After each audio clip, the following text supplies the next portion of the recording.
Tada is a lonely orphan living with a beautiful blonde. To show you a little peek as your reward. I'm not interested. One day, he discovers she's a vampire. On the verge of death, he drinks her blood and becomes the strongest vampire with cheat skills. I love you! The first scene dives straight into the mind of Evangeline, a vampire who's been walking the earth for more than 7 centuries. She's not bragging about immortality instead. She's quietly admitting that living forever can feel like a curse.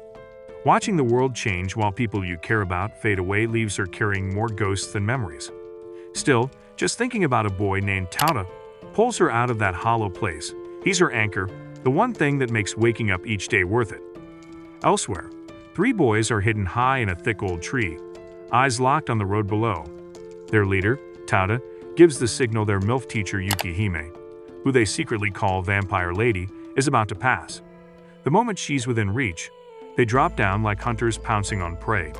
But before they can even swing, a wall of magic erupts around her, bouncing them back as if they were toys. She barely moves a muscle. The blondie teacher they hope to surprise turns out to be their combat instructor, and she's unbeatable. Standing over them, she repeats the same deal she's made many times before. Anyone who can defeat her is free to leave this small village and head for the capital. She's merciless about their failure, making sure the whole class sees their humiliation. And she doesn't play favorites even though she's been raising Tota like her own son ever since taking him in. She treats him like any other challenger. Later, another teacher goggles her and suggests she could ease up on her methods. Yukihime pretends not to care, but eventually mutters that maybe he's not entirely wrong. That afternoon, Tota and his friends trudge home, plotting how to bring her down next time. Now that they know she can use magic, they start brainstorming ways to counter it. The goal isn't just beating her, they want to make it to the capital, because that's where the legendary tower stands, and they dream of climbing it. Eventually, Tada splits from the group. The date on the calendar hits him hard. It's the anniversary of the date his parents died in a car wreck 2 years earlier. At the cemetery, he talks to their graves like they're still listening, updating them on his life and insisting he's doing okay. The truth is, that accident not only took his family but also erased his memories, leaving him with nothing from before that day. Yukihime was the one who stepped in to raise him. She is everything to him, and for that, he owes her everything. Before leaving, he stops by his grandfather's resting place, but that's when something strange happens. A man with striking red hair and a tall staff is standing quietly in the distance. The stranger says only one thing. He'll be waiting at the top of the tower. Before Tota can respond, the man vanishes. That night, Tota tries once again to convince Yukihime to teach him magic. She rejects the idea without hesitation. Days later, after another humiliating defeat, Mr. Tachibana, the same teacher, who once told Yukihime to show some leniency, makes them an offer. He'll train them in secret. The boys start practicing fire spells with wands, but Tota's magic is a disaster no matter how hard he pushes himself. Seeing that, Tachibana hands him a curious bracelet. It's a magic blocker. Whoever wears it can't use spells. All Tota has to do is get Yukihime to put it on. Worried she'll suspect something, he struggles to think of a good excuse. In the end, he doesn't need one. She notices it, assumes it's a gift, and slips it on without a second thought. The following day, she's out in town still wearing it when the boys spring their attack. They teleport in, bind her with magic, and for once, she can't fight back. Smiling faintly, she admits their strategy was impressive. For the first time, they've technically beaten her. The victory lasts only seconds. Tachibana appears, drops the act, and knocks them all unconscious in a blink. He then unleashes a storm of razor-sharp spears of pure magic at Yukihime. Bound by the bracelet, she can't defend herself and takes every hit. His true identity comes out. He's a bounty hunter, and she's his target. He draws a sword to finish the job, but Tota stumbles in and swings his wooden weapon at him. It's like hitting a wall. Tachibana teleports, reappears behind him, and slices his arm clean off. Shock freezes Tota in place. As the killing blow comes down, Yukihime intercepts it with her own body. She tells him his effort mattered, that the gift meant something to her, and that he'd earned her acknowledgement. Before those words can sink in, Tachibana cuts her to pieces in front of him and runs a blade through Tota's chest. Slipping toward death, Tota's mind floods with regret. Then, through the haze, Yukihime's voice reaches him. She says he can live again, but only by becoming immortal like her. The price? Drink her blood. She collapses. Without overthinking, he drops to the ground and drinks. Across the field, Tachibana moves to execute Tota's friends, but before he can, A severed arm slams into him Toda's own. The boy charges in, forcing Tachibana to knock him down and blast him with an explosion spell. Even so, Tada rises again, now fueled by something far beyond human. Energy swirls around him, packing into his fist. He hurls himself forward and delivers a single colossal punch that sends Tachibana smashing into a car. Darkness swallows him. When he wakes, Yukihime is beside him. She tells him he's now immortal and admits the truth about his parents. They weren't victims of an accident. They were murdered. Before they died, they made her promise to protect him. She apologizes for forcing immortality on him, knowing it's a heavy burden. But he's not angry. Instead, he thanks her for staying with him, saying eternity doesn't sound so bad if they face it together. With danger closing in, they decide to leave for the capital. For Tota, there's also the matter of finding that mysterious red-haired man. The two walk side by side down deserted streets, their new journey beginning. Now it's revealed that Japan's population has crashed hard, and about 25% of the whole country is straight up unlivable now. Huge stretches of road go on forever with no one in sight, like walking through a dead zone. All that thrill Tada felt about reaching the capital and running into cool new folks, gone. That buzz totally dies out. Eventually, he takes a break and floats around in a chill lake, just thinking about what it means to be immortal now, but the quiet vibe doesn't last. Suddenly, he bumps into some random person skinny dipping. At first glance, it looks like a naked girl. She flips out, whips out a blade, and starts swinging without hesitation. Girls with swords, that's new. Tota dodges like his life depends on it. Only after nearly getting sliced up does he realize, wait, that's not a girl. That's a dude with an extremely pretty face. His name? Kuramaru. The guy's so androgynous that Tota completely misread the situation. Once the tension drops a little, they finally start chatting. Kuramaru explains that he's part of some elite family that's tied to a place called the Great Tower. That gets Tada hyped, but then things take a sharp turn. Kuramaru reveals his real goal. He's on a mission to wipe out a woman named Evangeline. The air gets heavy real fast. Then something weird catches Kuramaru's eye. Tota doesn't have a reflection. Super sus. And boom, right then, Yukihime shows up out of nowhere. Kuramaru reacts instantly, attacking her with lethal intent. But Yukihime blocks the strike effortlessly and follows it up with a brutal punch that blasts a hole clean through Kuramaru's chest, dropping him flat. Tota just stands there, stunned. But then the impossible happens. Kuramaru starts regenerating. The dude's body literally fixes itself. That's when it clicks. He's immortal too. Kuramaru jumps back into fight mode, ready for another go. But Yukihime stops him and says, if you want to try again, beat Tota first. Now Kuramaru charges straight at Tada, holding nothing back. Tada doesn't even want to fight, but he gets pulled into it anyway. They go at it, trading fast-paced strikes like it's a video game on high speed. Even Yukihime is low-key impressed watching them go toe-to-toe. Eventually, Kuramaru manages to land a serious hit, slicing Tada's head clean off. He thinks he's won, until Tada casually grabs his own head mid-air, pops it back on like a Lego piece, and keeps going. Then, out of nowhere, Tada smashes him with a punch so strong it knocks Kuramaru out cold. After waking up, Kuramaru's so ashamed he can't even look Tota in the eye. He begs to be finished off. But instead of ending him, Tota offers his hand and says they should be buddies. Later, they're soaking in a hot spring together. Tota keeps trying to bond and crack jokes, but Kuramaru stays all stiff and serious. Even after they sign a contract to be on the same team, Kuramaru keeps his emotional walls up. So, being the impulsive dude he is, Tada decides to climb a cliff just to spy on Yukihime and mess around. Kuramaru wants no part of it, but that doesn't stop Tada. At the top, he spots a tiny blonde girl and realizes, oh snap, that's Yukihime's real form. The tall adult version is just a disguise. Then, things get weird. She throws him a wild challenge. If you can snatch my towel, I'll let you see me naked. But Tota just shrugs and says he's not into flat-chested girls, which earns him a blizzard attack right in the face. She launches an ice storm so powerful it sends him flying off the cliff. Luckily, Kuramaru catches him mid-fall and launches him back up like a slingshot. In mid-air, Tota grabs the towel, technically winning the game. But when Yukihime actually starts undressing, he's like, nah, I'm not into older women either. That gets him stomped into the ground repeatedly. On the bright side, The whole thing finally makes Kuromaru laugh. The icy vibe between them finally melts. He agrees to officially roll with the team and even accepts Yukihime's offer to be her student. Now they've got their squad locked in and are back on the road toward the capital. Along the way, they start wondering what if there are other immortals out there. That gives Tota an idea. He wants to gather all the immortals and do some good with their powers. Yukihime just smiles. She's been there before.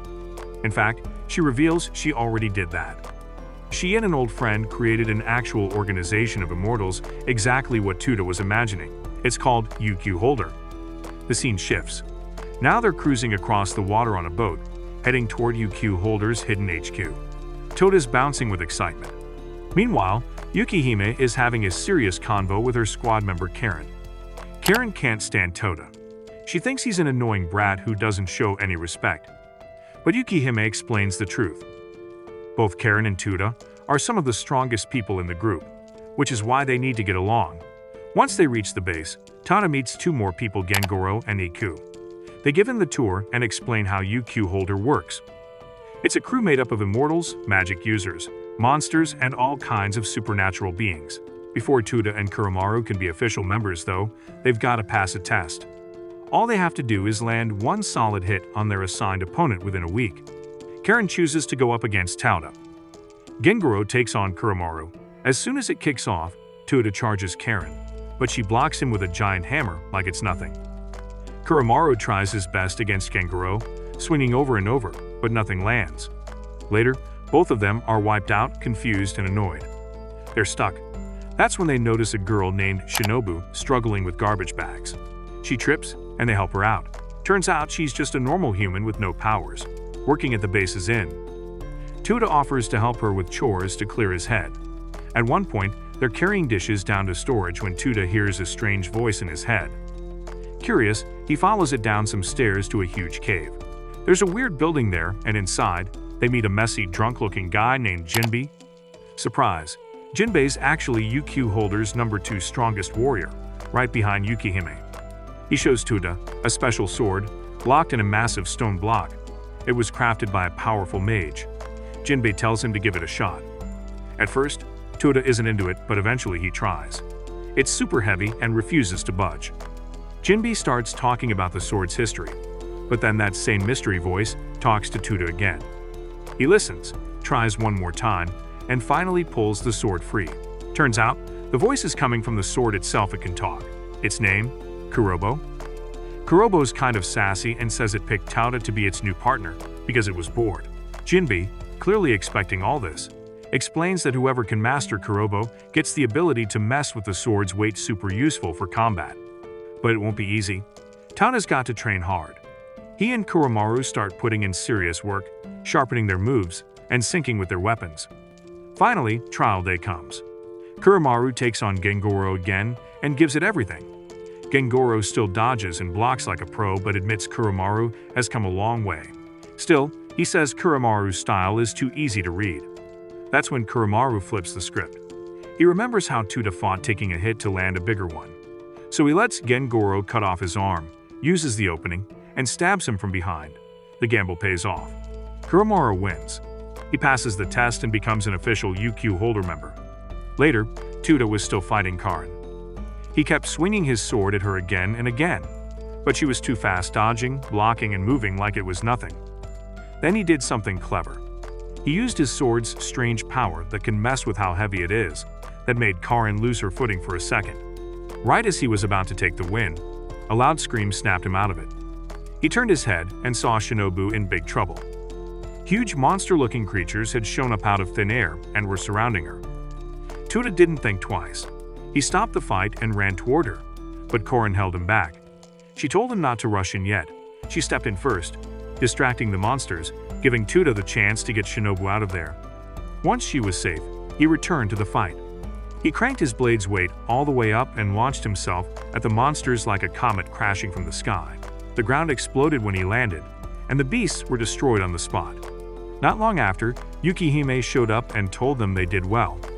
She also said those monsters probably broke out from somewhere deep inside the base. Then they realized the time limit for the test had already ended. Tota asked for a few more minutes to keep fighting Karen, but she shook her head. Then she smirked and said that earlier slip-up might actually count as a hit, so technically, he passed. With the test over, Yukihime gave Tota and Kuromaru their first real task. Their job was to team up with Karen again and take care of the remaining monsters that had gotten away. They were sent to a forgotten part of the city called District 21. That place was full of broken-down buildings, old streets, and poor people the capital had completely ignored. They were there to help anyone who needed it, especially folks who had nowhere else to go. When they arrived, they visited a small orphanage where a bunch of kids lived. Somehow, Tada lost a silly arm wrestling match and ended up cooking food for everyone. The meal turned out way better than expected, and the kids were surprised that he could even cook at all. While chatting with the lady who looked after the place, they found out some local criminals had been showing up every night, threatening to kick everyone out. That's why they called for help from Yukihime's group. Later that day, Tota was practicing a move called Quick Step. It's supposed to make you faster and hit harder, but he wasn't quite there yet. Just when he thought he had it, some random guy appeared and knocked him flat with one punch. The guy told him he was doing it wrong, but Tota wasn't in the mood to listen. The stranger explained that he was a fighter who travels from place to place and offered to teach him hand-to-hand combat. But Tada turned him down. He said he was only trying to learn Quick Step so he could beat Karen in arm wrestling. She was the one who told him it would help. The guy decided to give him a quick demo. He started flying around the air like he was weightless, moving at crazy speed. Then he introduced himself as Kaido and said he liked Tota's spirit. He agreed to help train him. That night, Tota started a strange kind of training. He cooked and ate using only his feet. Everyone thought he'd lost his mind, but somehow it actually worked. The next morning, he was already quicker on his feet. Kaido still wasn't satisfied though. For the next few days, Tota kept doing everything: walking, lifting, eating, training without using his hands at all. Meanwhile, Kaido secretly met with two shady-looking men in the shadows. After talking for a minute, he transformed into a massive werewolf. That's when we find out the truth. All three of them were actually immortal hunters, and their mission was to wipe out the people in the village.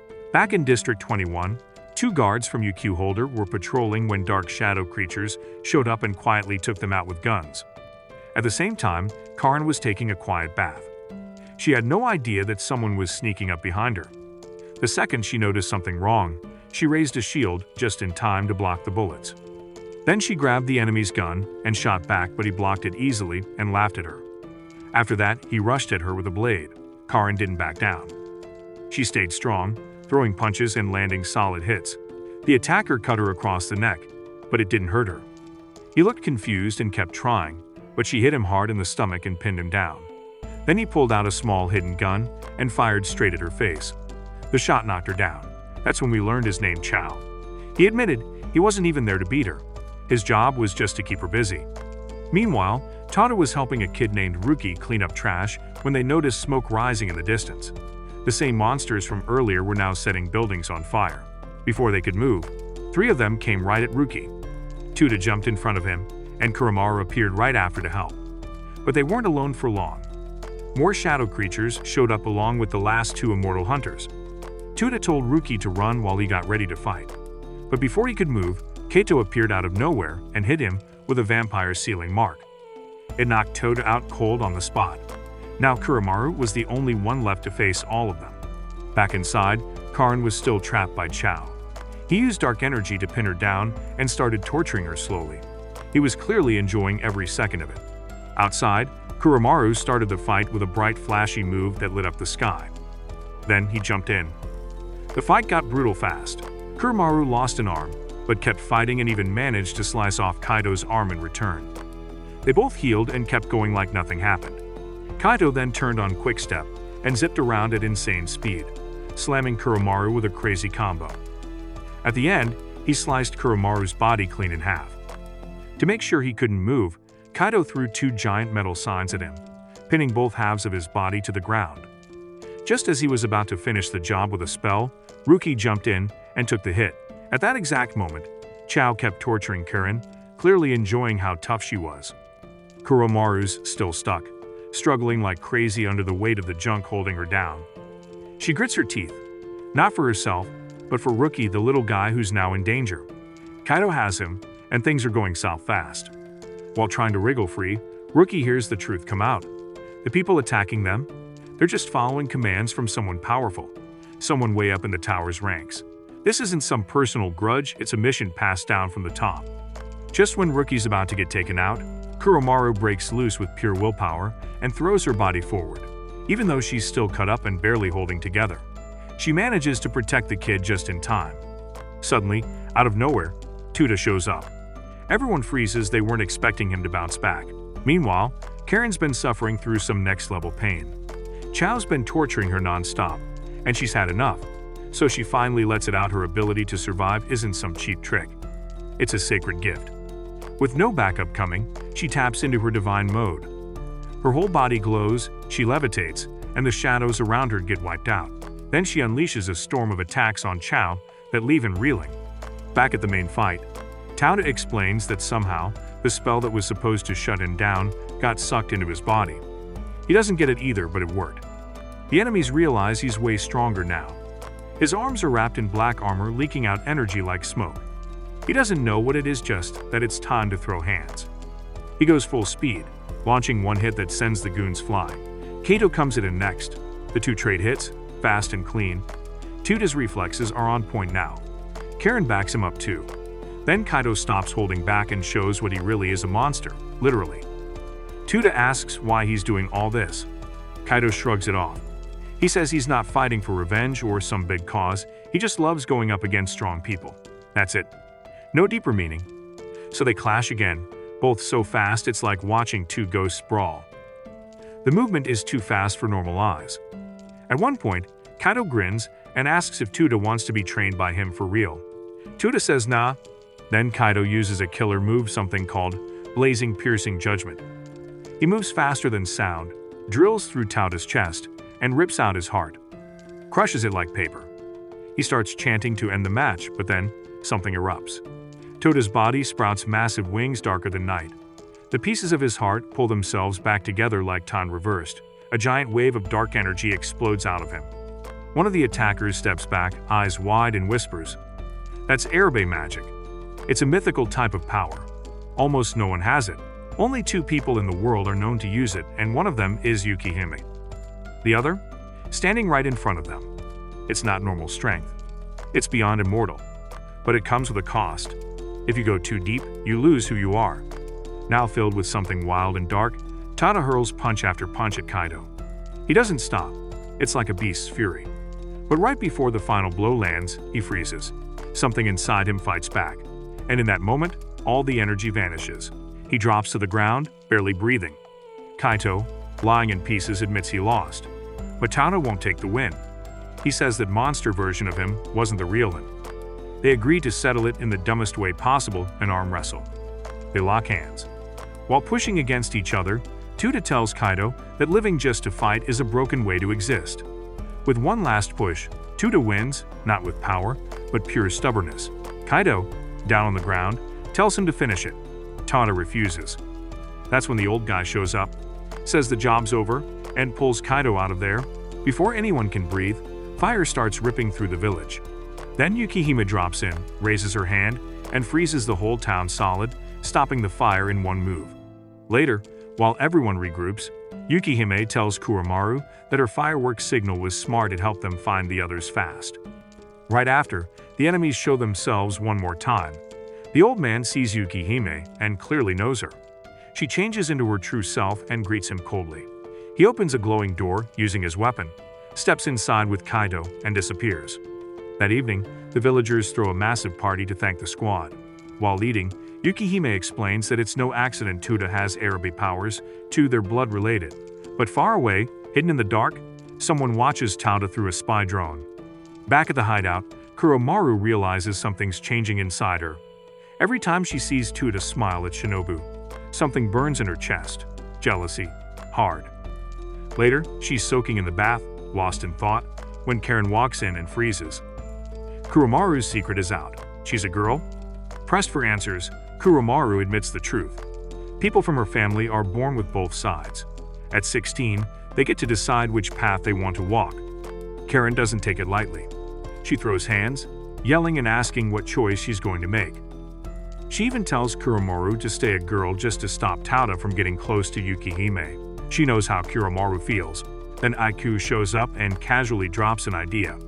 Soon after, Kuromaru shows up dressed cute, calling herself Kuryu and pretending to be her own cousin. She asks Tada to hang out with her in the capital. He says yes instantly.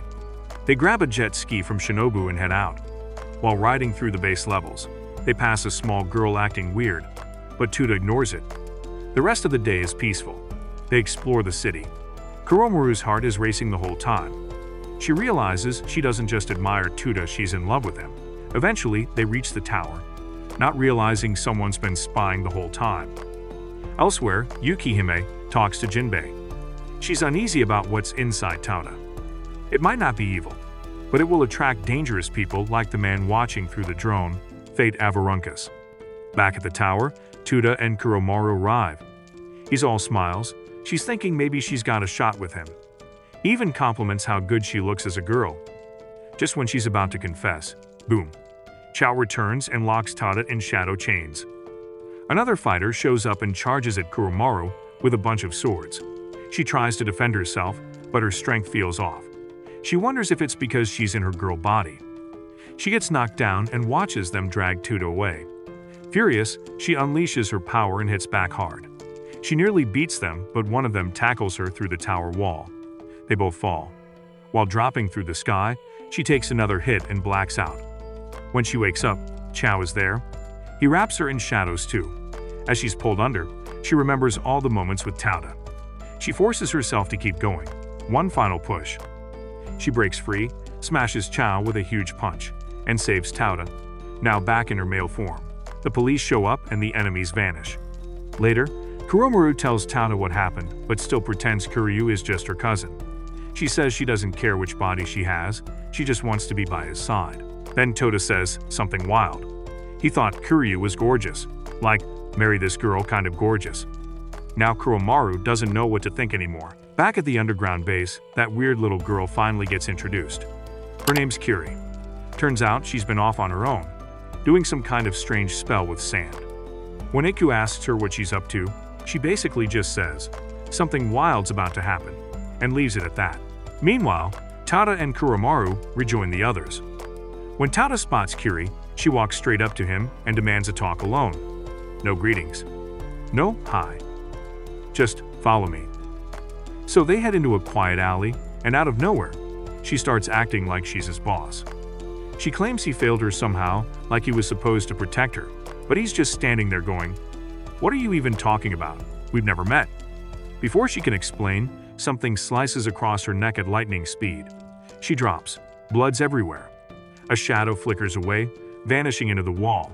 Tada thinks it was Chao. As she's fading, Kiri gasps out one sentence, "Grab my hand." The second he does, the world shifts. Boom, back in time. Suddenly, it's morning again. Same day. Same events. Only now, Tada's confused out of his mind. Nothing makes sense.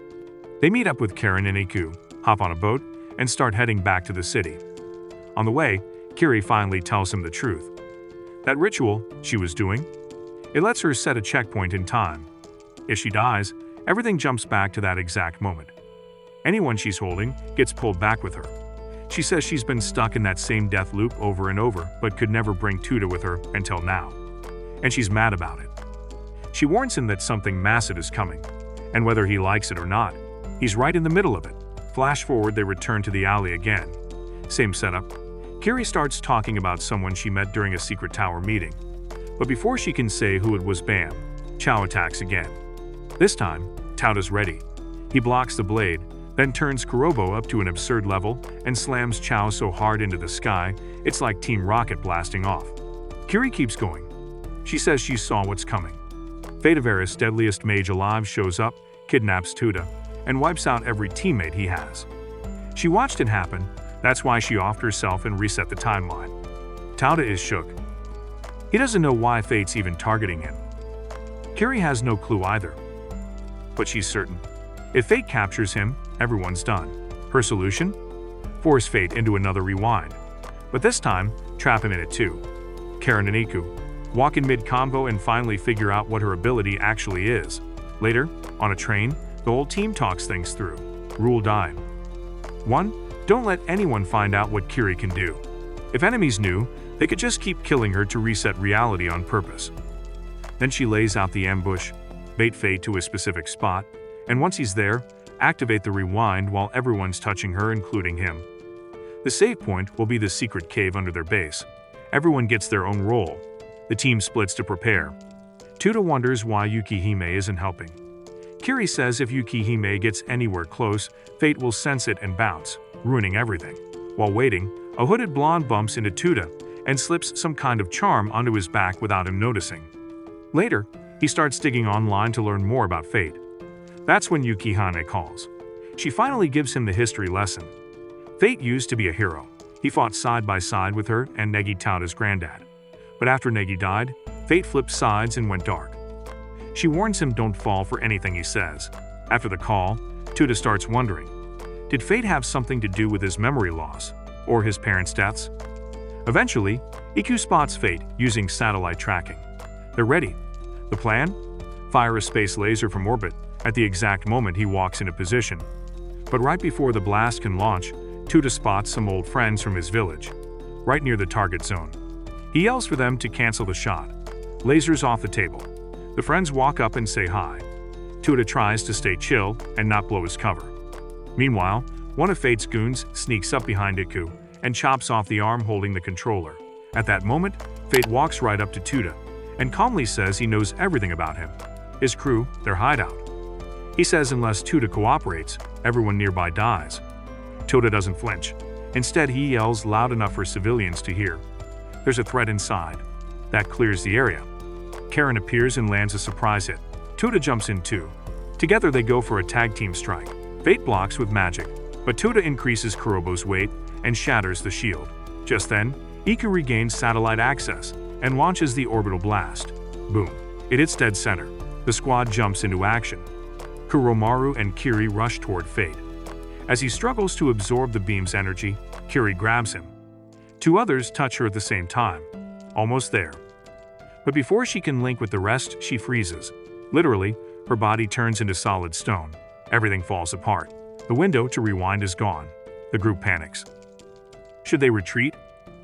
Tada refuses. Fate took damage. Now's their shot. While the battle with Fate rages on, backup enemies flood the area and start ganging up on Tota's squad, picking them off one after another. Despite being completely outmatched, Tada keeps swinging, refusing to back down. Fate, though, is on another level entirely. He's dodging, countering, and casting spells like it's second nature. In the middle of this chaos, Karen contacts Tada. She says there's a strange glowing number ticking down above Kiri's arm. Neither of them knows what it means exactly, but they decide to trust Kiri and hold off Fate until it runs out. Tota steps it up. He starts trash-talking Fate, distracting him with fake-outs and fast footwork while keeping the heat on. Just before the countdown hits 0, he slams Fate to the ground using Kurobo's massive weight and retreats to regroup with the others. Once the timer ends, he quickly grabs Kiri's hand and boom, the stone curse around her shatters. Everyone rushes to her side. She's still in contact with Fate, who's pinned and unable to break free.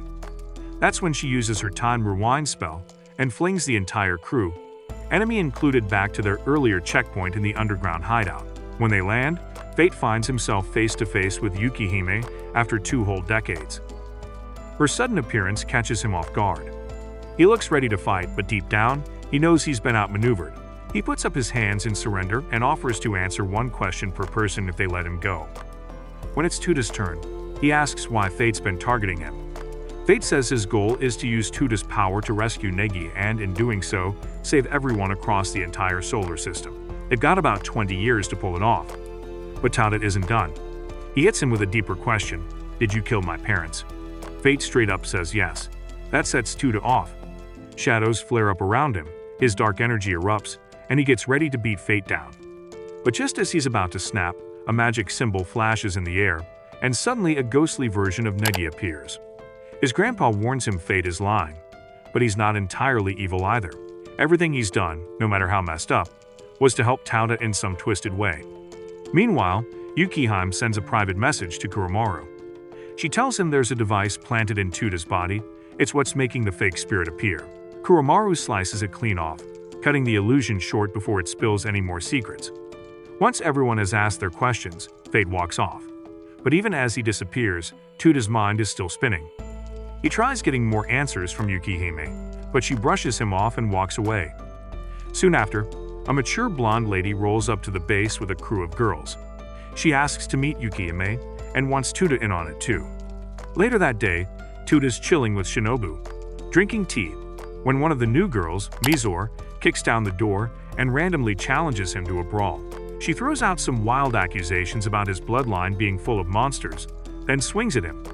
He blocks easily and sends her flying out the window but follows her, catches her midair, and lands on the rooftop with her in his arms. That's when she casually announces, "Congrats, you passed. You're my boyfriend now." Toda's like, "What?"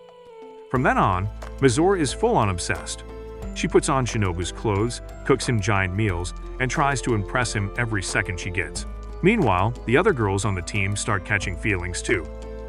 They're watching Mizore closely, trying to figure out how serious she is. Iku strolls in and tells them about a legendary love trick, a hot spring back scrub ritual. Wash someone's back 50 times, and they'll fall for you. The girls roll their eyes, but secretly they all plan to try it. Elsewhere, Yukihime has a serious conversation with the blonde woman, another one of Negi's old students. They talk about the ghostly vision from earlier.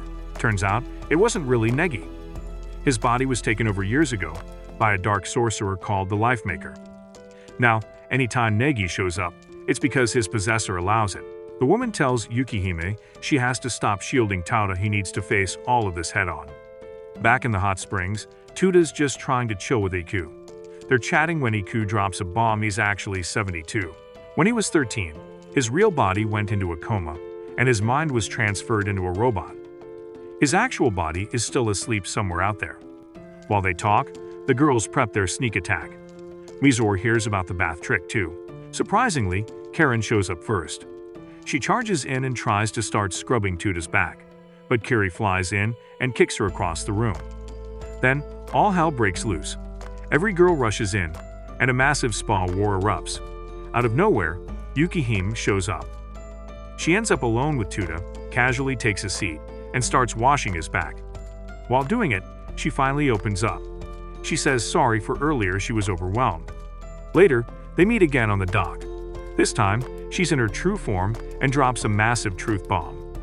She confesses she's always loved Negi, and the version Tota saw earlier, that wasn't really him. She explains that 20 years ago, Negi saved the planet by defeating the Life Maker, but got possessed in the process. Ever since, both she and Fate have been trying to save him, but they've taken very different paths. Tota brings up his parents again, hoping for the truth. And Yukihime hits him with something even crazier. "You don't have parents." He stares, confused.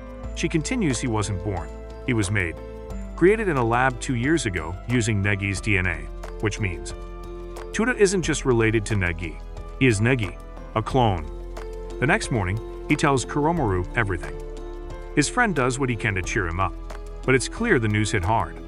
That's when Mizore barges in like it's her house and demands they go to the capital. There's a big martial arts tournament happening, and she thinks it'll be the perfect distraction from his identity crisis. They head out, get lost in the crowd, and start exploring the event. But when Tota tries to sign up, no luck. All spots are filled.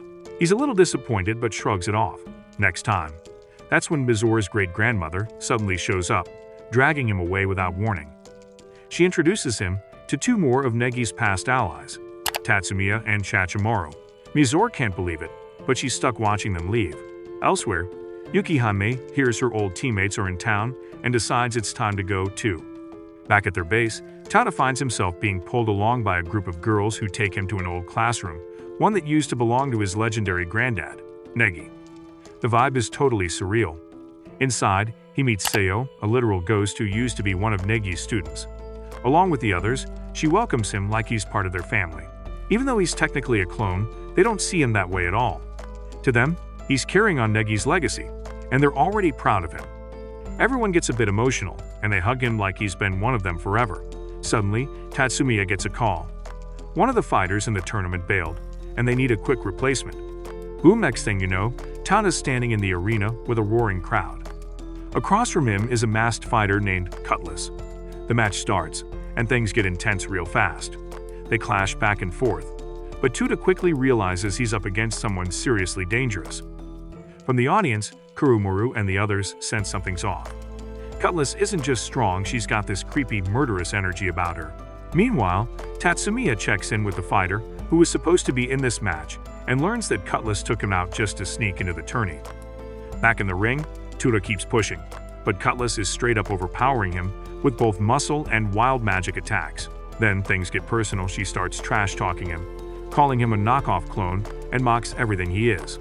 She eventually cuts him clean in two, but he doesn't stay down. His rage kicks in, and this dark power around him goes wild. Even then, she plays it cool. She drops enchanted swords on him from the sky that pin him to the ground and cancel out his powers. While he's trapped, she keeps throwing shade, saying he'll never live up to Negi. But then his friends start cheering from the stands. That fires him up. He powers through the blades and lands a powerful punch right to her face. Her hood flies off, revealing she's actually a girl. She's not fazed though. She smirks and says the clock's run out. Then, like something out of a dream, Negi himself descends from the sky. But it's not actually him. The people watching Tatsumiya and the others know it immediately. This is the Life Maker pretending to be Negi. He tells Tada he needs him to help save the world, but Yukihime suddenly bursts onto the scene, smashes the barrier around the arena, and exposes the truth: this is not her beloved Negi at all. Things go sideways fast. Two of Yukihime's old classmates appear out of nowhere and trap her with spells. Just then, a massive guy crashes down from above, charging at Tota. Karen, Kurumoru, and Kiri all jump in to block the attack and hold the line. Yukihime fights through the magical trap and finally breaks free. The gang's all together now, ready to face off against this fake Negi and his goons. Kiri steps up, trying to talk her way out of the situation and stall for time. But one of the enemies has mind-reading powers and completely calls her bluff. Then, they drop a crazy truth bomb. Tota is the only perfect fusion between Negi and Asuna's bloodlines. He was never meant to live freely. They calmly ask him to come along quietly. Of course, Tota says no way. That's when a creepy voice echoes around him. A black vortex opens beneath him, and he's sucked into some alternate world. Everything goes dark. When he opens his eyes, he's glowing like a spirit, stuck in a dreamlike realm. He spots Yukihime, badly hurt, and runs toward her but can't reach her. The scenery warps and shifts like a bad dream. That's when a new character appears, Alberio Inma. He introduces himself as the wizard who made the sword Kurobo. Kurobo, not trusting this guy at all, tells Tada to be careful. This mage is powerful enough to beat even Yukihime if he wanted to. Alberio says his only goal is to get Tada to join Negi's side. So, he shows him visions of the past, like the romance between Yukihime and Negi, then her love for Negi years later. At first, it looks sweet, but then Alberio drops the hammer and admits it was all fake. Just as Dream Yukihime walks up to Tada, a creepy woman, cloaked in shadows, shows up and traps her. Then Alberio stabs Tada in the back with multiple spears while he's distracted. The Shadow Woman steps forward and introduces herself as Yalda, the original Life Maker. Without even hesitating, she cuts Yukihime in half, while Alberio uses gravity magic to keep Tota completely frozen.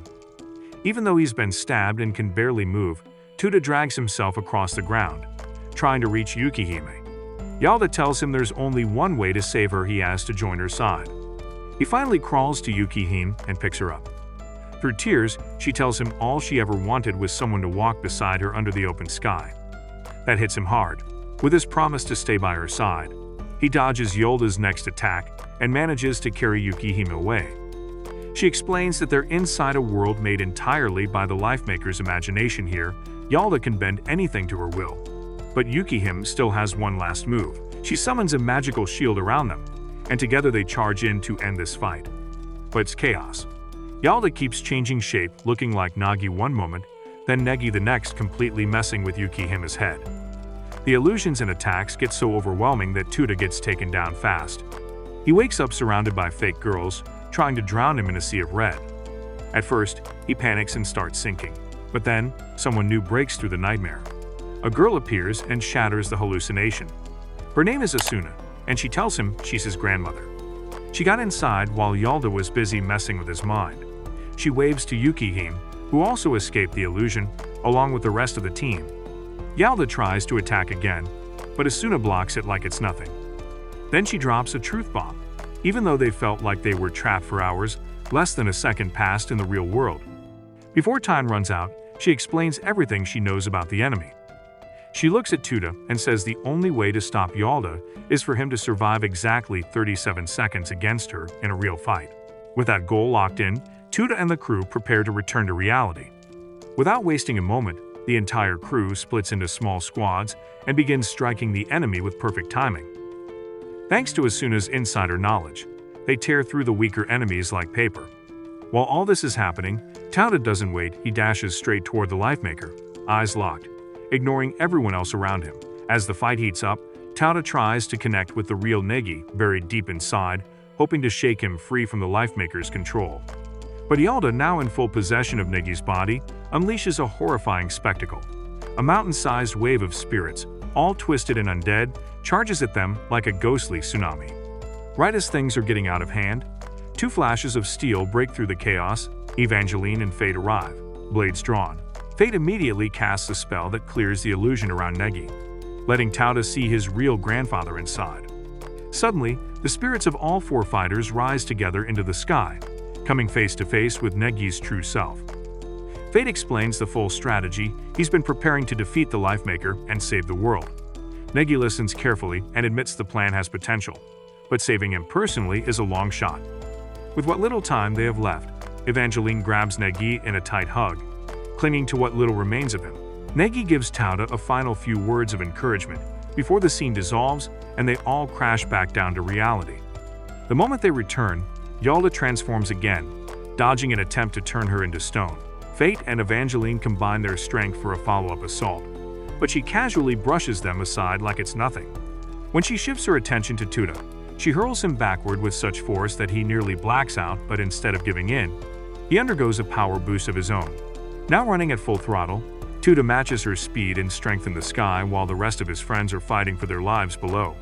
Up above, he's struggling. Yalda's power is simply overwhelming. Meanwhile, on the ground, her army is dominating his teammates. As Tota glances down and sees the smoking wreckage of the nearby city, guilt and fury take over. He goes berserk, launching a vicious flurry of attacks and turning the tide in his favor. But just when it seems like he's winning, one of Yalda's soldiers appears and drives a massive sword straight through his body. Tada crashes to the earth, blood pouring from his chest. Just as Yalda prepares to finish him, Kiri throws herself into the path, blocking the hit. Yalda hesitates, recognizing Kiri's deadly reset power. That's when the telepath girl blurts out Kiri's hidden feelings. She's in love with Tota. The moment softens the scene, until Cutlass appears like a devil and plunges a blade into Kiri's back. Cutlass digs into Kiri's mouth and pulls out a secret pill, her backup plan for resetting the timeline. The sight of this sends Tota into an uncontrollable rage. He tears through the restraints holding him down, but Kiri, barely conscious, begs him to hold off. She says everything's going perfectly. Right then, a massive glowing symbol lights up under everyone's feet, teleporting the entire group to a different battlefield. Waiting there are all of Negi's former students, who have set up a trap using their combined strength. They hit him with everything: magic, martial arts, coordination, creativity. Though brute force isn't enough, their teamwork helps Negi push back against the Lifemaker's grip. That's when Asuna shows up and wipes away the illusion completely, yanking everyone back to the real world. She steps up to Negi and he instantly recognizes her, a clear sign that a part of him is still inside. But it doesn't last. Yalda quickly takes over again and calmly says she's done here. Before vanishing in a flash of light, she tells Tada to meet her at the top of the Great Tower. Meanwhile, Jinbei and his team are out helping citizens escape the ruined city. Back at their base, Tada gathers his courage and confesses his feelings to Evangeline, even going as far as asking her to marry him. He says he made up his mind inside the illusion and wants to stay by her side no matter what. Evangeline gently turns him down. She tells him she doesn't need someone to protect her even if she does care about him. The other girls overhear the proposal and instantly tackle Tota, yelling at him for being so bold. Later, while relaxing in the hot springs, Kurumaru and the rest of the girls chat about the situation. Of course, the marriage proposal becomes the main topic. They start sharing their thoughts about Tota, some teasing, some serious, until Evangeline enters. The moment she does, they bombard her with questions about her history with him. That's when Evangeline hears the bombshell. She was Tada's first love. Those words hit her like a truck, pulling her into a memory from centuries ago. Back then, she was dying on a battlefield when a mysterious witch dragged her away to a floating castle. The witch made her a deal: defeat her in combat and earn your freedom. Evangeline fought time after time, but never won. Then one day, she discovered a boy sleeping inside the castle Tota. When he woke up and called her Yuki, she was confused. He seemed to recognize her, but she didn't remember him. Later, he asked if she knew someone named Evangeline. That name sent her into a panic. She screamed that Evangeline was just a distant relative. Then, she collapsed. Seeing her in that state, Tota brought her food and supplies. But instead of thanking him, she bit his neck and drank his blood. He didn't resist, he just watched her heal, realizing this had to be Yukihime. When he asked her name again, she said it was Kitty. Sometime later, when he offered to help her escape the witch, she vanished without warning. 2 years later, they met again during one of his training sessions. She noticed that there was something off about him, two chaotic forces battling inside his body. From then on, she helped him learn to control his power. But just like before, he disappeared again. When he finally returned, 4 years had passed, yet he claimed it had only been a week. One night, Evangeline fell asleep and dreamed of her family, but the dream twisted into a nightmare. Tada woke her up, clearly worried, and she asked if he saw what she was dreaming. When he said yes, she went berserk and started attacking him, leveling the castle with her magic. Eventually, he grabbed her wrists and told her the truth. He loved her. He wanted to be there for her, to repay everything she had done. The honesty shocked her. But just as he opened up, he realized something was wrong. Confessing his feelings to a version of Evangeline from the past didn't make sense. He backed off, and she exploded with fury again. Even then, he kept telling her she deserved happiness and love. She replied with the same story she always told about being cursed to live alone. But Tota didn't accept it. He shouted that she could have it all. She asked if he meant with him. He said no. Then he smiled and said she was meant to fall for someone else, a red-haired hero, clearly hinting at Negi. That moment changed everything. Two people from different timelines, somehow crossing paths. Back in the present, Evangeline reflects on all of it and realizes she was right from the start, but it still took 5 whole centuries to find their way back to each other. After things cooled down, Tota and the squad went back to their regular assignments like nothing ever happened. But while they handled missions, Kiri was quietly falling apart inside. Her emotions were all over the place, constantly thinking about her feelings for Tota. She couldn't stop comparing herself to the other girls around him. She didn't cook his meals. She never really doted on him or stuck close like the others did. She felt invisible, like she wasn't special to him at all. That thought kept gnawing at her, making her feel more insecure by the day.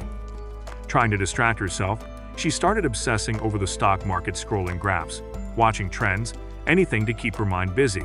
But just as she was getting into the zone, Tota and Mizor crashed into her room like clowns, inviting her to chill with them over tea and sweets. Their sudden energy completely wrecked her concentration, and in the chaos, she accidentally lost a massive amount of money. The second she noticed how much she'd lost, her panic turned into desperation. Without thinking, she grabbed a knife and aimed to end her own life, hoping it would reset time like before. Mizor and Tota freaked out, diving to stop her. They wrestled the knife away from her, but Kiri wasn't done. She bit down on an emergency capsule she'd kept hidden in her mouth, meant to force a time jump if the knife failed. During the commotion, all 3 of them slipped, and Kiri landed right on top of Tota lips first. The kiss caught everyone off guard. She jumped up, face red, flustered beyond belief. But something was wrong. Mizor was stuck mid-air, completely frozen like time had stopped. Tota figured it must have been some spell, but Kiri knew better. Her attempt didn't trigger a reset. Then she realized they had crashed right on top of her old save point and shattered it. That was the real reason everything was frozen. They'd broken the checkpoint, and now time itself was in lockdown. To confirm it, they wandered around the base. Everyone was frozen solid, like statues. Oddly, Tada was excited, thinking Kiri had unlocked some wild new power, but she immediately shut that idea down. No, this was a glitch, and she had no idea how to fix it. While she went into panic mode trying to figure it out, Tota took advantage of the frozen world to train non-stop. He saw it as free time to level up. Hours turned to days, and somewhere in that strange stillness, they started bonding. One day, he looked her in the eyes and told her something that shook her. He saw her as his rock, the person who helped him survive his hardest battles, not just with plans and tactics, but emotionally too. That moment gave Kiri a sense of peace. For once, she felt like she truly mattered. But the calm didn't last. Later, she saw Tota gently taking care of Yukihime, fixing her hair, brushing her cheek, being incredibly soft with her frozen form. Watching how naturally he did it crushed Kiri. That one quiet moment told her just how deep his love for Yukihime went. Time didn't move, but it felt like her heart cracked. Months passed, 4 to be exact. Tota kept training every day like a machine. Kiri, on the other hand, was breaking down. The stress, the pressure, the loneliness, it all overwhelmed her. One day, while she sat crying quietly nearby, Tota tried cheering her up. He smiled and said everything would turn out okay. Then, almost as a side comment, he mentioned how he might climb the tower to see his grandfather since time wasn't moving. That hit Kiri like a truck. The way he said it so casually made her realize just how easily he could leave her behind. Tears welled up. She begged him to tell her if he hated her. He didn't know what to say. That night, they ended up sharing the same room. Unable to sleep and still emotionally raw, she slipped into his bed and admitted she didn't want to be alone. He didn't push her away. They lay there, wrapped up together, and in that quiet moment, he told her the thing she'd been aching to hear, that he'd never abandon her, that she could always count on him. The next morning, Kiri had an idea. Maybe kissing him again would fix everything, since the first kiss caused the mess. Shaky but determined, she leaned in and kissed him again. And boom, Azor suddenly snapped back to life mid-fall, screaming.